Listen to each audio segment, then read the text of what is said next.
Ready start. मनुष्य का चित्त बड़ा चंचल है। स्टॉप। उसकी चंचलता की गति विचारों से भी तीव्र है। स्टॉप। वह एक क्षण में एक साथ कई विचारों में भ्रमण कर सकता है। स्टॉप। मानव मन की चंचलता से हमेशा व्यग्र रहा है। स्टॉप। वह करना कुछ चाहता है, उसका मन उसे कुछ और के लिए बाध्य करता है। स्टॉप। वह सोचना कुछ और चाहता है और उसका मन कहीं और ले जाता है। स्टॉप। वह करता कुछ है, उसके मन में ख्याल कुछ और चलते हैं। स्टॉप। वह चलता जमीन पर है लेकिन विचार अंतरिक्ष का करता है। स्टॉप। वह बैठता सत्संग में है पर मन दुकान के गणित में लगा रहता है। स्टॉप। मन की चंचलता को लेकर कई कवियों दार्शनिकों ने खूब लिखा है। स्टॉप। कबीर कहते हैं, मन का कोई ठौर नहीं। कभी यह दूर आकाश में चढ़ जाता है तो कभी गिरकर पाताल में समा जाता है, कभी मन ईश्वर का चिंतन करता है तो कभी सांसारिक विषयों में भटकता रहता है। स्टॉप।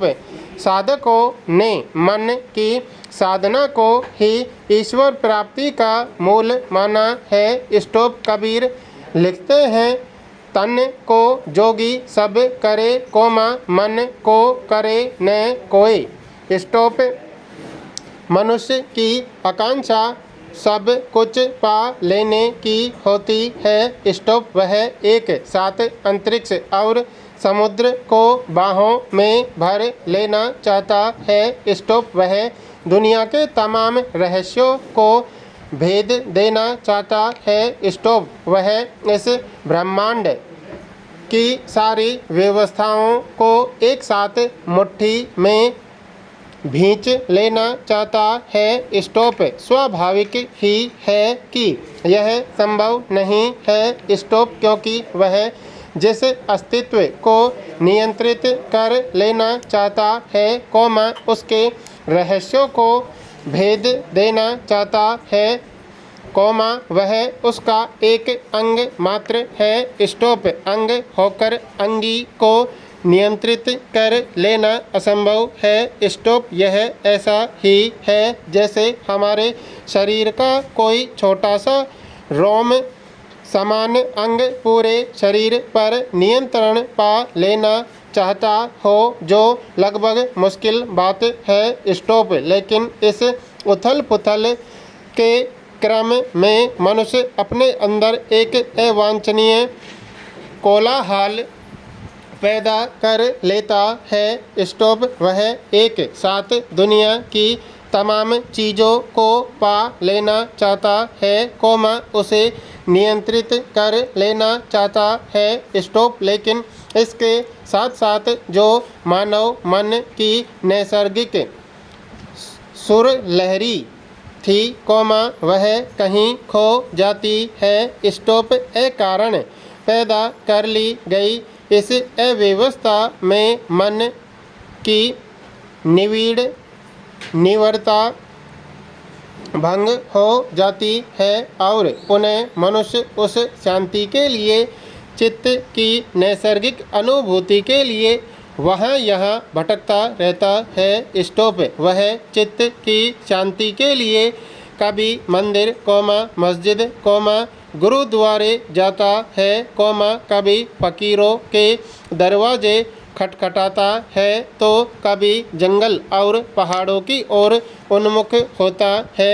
स्टॉप। लेकिन वह शांति जो कहीं खोई नहीं है, बल्कि बाहरी कोलाहल से केवल आवृत कर दी गई हो, उसे बाहर की दुनिया में खोजने से बहुत अंतर नहीं पड़ता है, बल्कि अशांति का एक कारण और बढ़ जाता है। स्टॉप।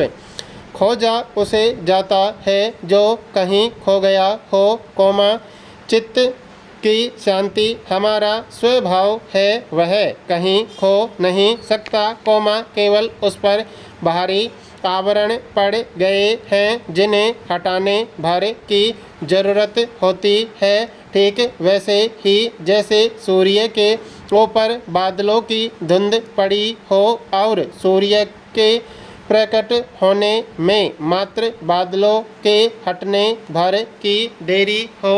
Stop para. अब प्रश्न उठता है कि चित्त की शांति का उपाय क्या है। स्टॉप। वह कौन सी विधि है जिससे शांत चित्त की स्थिति को प्राप्त किया जा सकता है। स्टॉप।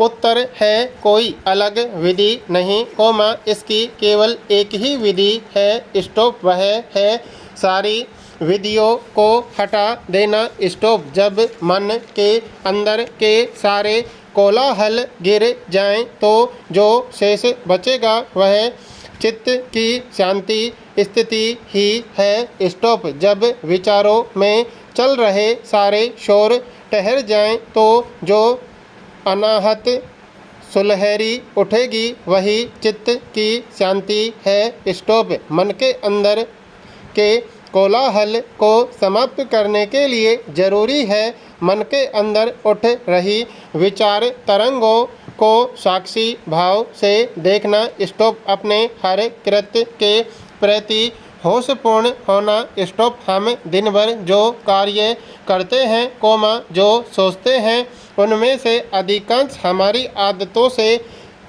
परिचालित होते हैं। स्टॉप। हमारे जीवन की अधिकांश घटनाएं बेहोशी में घटती हैं। स्टॉप। हम साइकिल चला रहे होते हैं मगर मस्तिष्क में अलग अलग तरह के कई विचार चल रहे होते हैं। स्टॉप।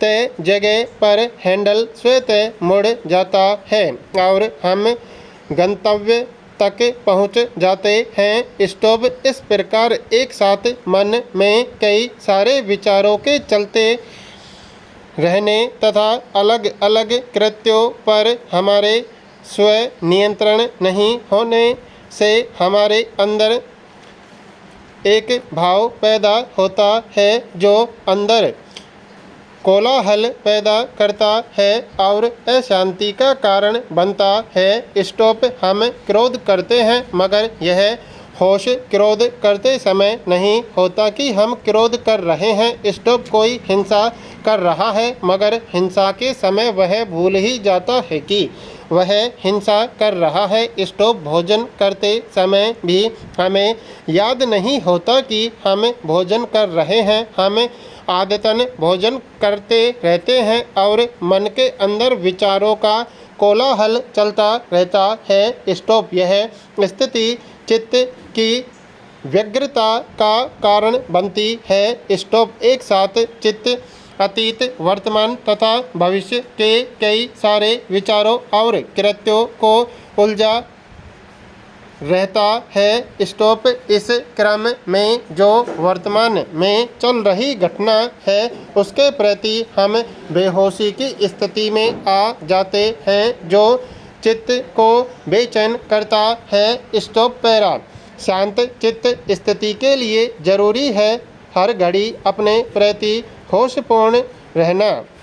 विचार परक संकल्प की स्थिति। स्टॉप। हर क्षण अपने कृत्यों के प्रति विचार परक होना, होश से भरा होना। स्टॉप। हर घड़ी होशपूर्ण होकर ही चित्त के अनर्गल कोलाहलों से उबरा जा सकता है और मन की निविड़ निर्वता को प्राप्त किया जा सकता है। स्टॉप। इसके लिए जरूरी है जिस घड़ी जो कार्य कर रहे हैं केवल उसके प्रति विचार परक होना। स्टॉप। अगर हम भोजन कर रहे हैं तो हर घड़ी इस बात का होश कि मेरे द्वारा भोजन किया जा रहा है, यह कोर उठाया जा रहा है, यह भोजन चबाया और निगला जा रहा है। स्टॉप। अगर हम सड़क पर चल रहे हैं तो इस बात के प्रति